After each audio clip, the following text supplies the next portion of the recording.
O verbo transitivo é uma expressão que descreve uma ação que principia no sujeito ou agente e vai até o objeto, ou seja, o receptor da ação. O objeto da ação pode variar. Ele pode ser o próprio agente, por exemplo, ele se machucou, ou algo extrínseco, como ele chutou a bola. Existem duas classes de verbos intransitivos: as que expressam a totalidade da ação por si mesma, como por exemplo, voar, nascer e etc., e as que, ao contrário, requerem um complemento para completar o significado do predicado, como por exemplo, o verbo tornar, que para que se tenha um significado completo, ele precisa necessariamente de um complemento, como por exemplo, tornar-se homem, e etc. E um desses verbos intransitivos que requerem um complemento é a cópula, que iremos analisar agora. Podemos definir a cópula como uma palavra que conecta um atributivo ou substantivo diretamente ao sujeito.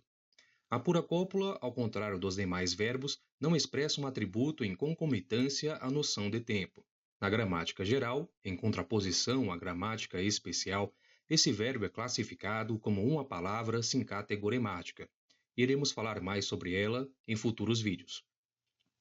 A pura cópula só se torna uma palavra categoremática quando ela sofre uma flexão, ou seja, uma mudança em sua desinência, como por exemplo a palavra é, quando através dela estamos querendo expressar a ideia de existência. Devemos então tomarmos cuidado para não confundi-la com a palavra é enquanto cópula. E o que é um verbo copulativo? É aquele que exerce em simultâneo duas funções dentro da oração, tanto a de cópula quanto a de verbo. Há duas classes dele, a cópula verdadeira e a pseudocópula. E você pode facilmente identificá-las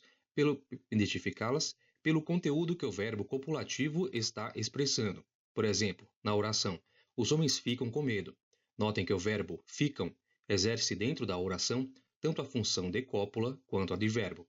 Já no caso da pseudocópula, trata-se de um verbo de fato e que, ao mesmo tempo, representa uma percepção sensorial. Exemplos: cheirar, saborear, degustar, olhar, etc.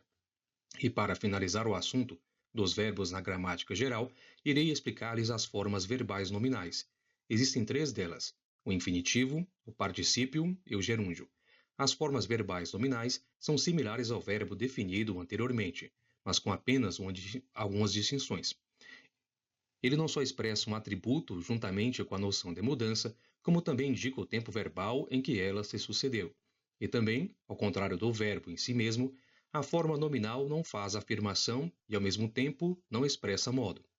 E agora vamos definir o que vem a ser o infinitivo e o gerúndio. O infinitivo pode ser classificado como um substantivo abstrato, ou seja, ele pode exercer numa oração as mesmas funcionalidades que um substantivo. Por exemplo, refletir é desenvolver a inteligência. Já o gerúndio é uma forma verbal nominal, que, assim como o infinitivo, também pode desempenhar as funções do substantivo dentro da oração. Exemplo: pensando, estamos desenvolvendo a mente. Já o particípio, por sua vez, é uma forma verbal nominal que gramaticalmente equivale ao adjetivo, já que ele altera um substantivo. Por exemplo, falando alternativamente, ele confundiu as pessoas. Antes de iniciar a explicação dos advérbios dentro da gramática geral, irei explicar-lhes o que são os adjetivos. Adjetivos são as palavras que expressam apenas um atributo, e não o digo no sentido quantitativo, mas sim diferenciando-o do verbo, já que o verbo expressa tanto um atributo da substância quanto uma mudança. Enquanto isso, um adjetivo expressa apenas uma qualidade de uma dada substância. Agora iremos entrar no tema dos atributos secundários, ou seja, dos advérbios.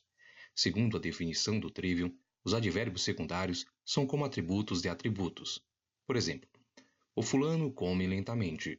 Como podem perceber, a ação de comer adveio da substância homem, ou fulano, o sujeito dessa oração. E a lentidão, por sua vez, expressa um atributo da substância. Bem, pessoal, espero que tenham gostado. Se gostaram, não deixe de dar uma curtida no vídeo e também de se inscreverem no meu canal. Até o próximo vídeo.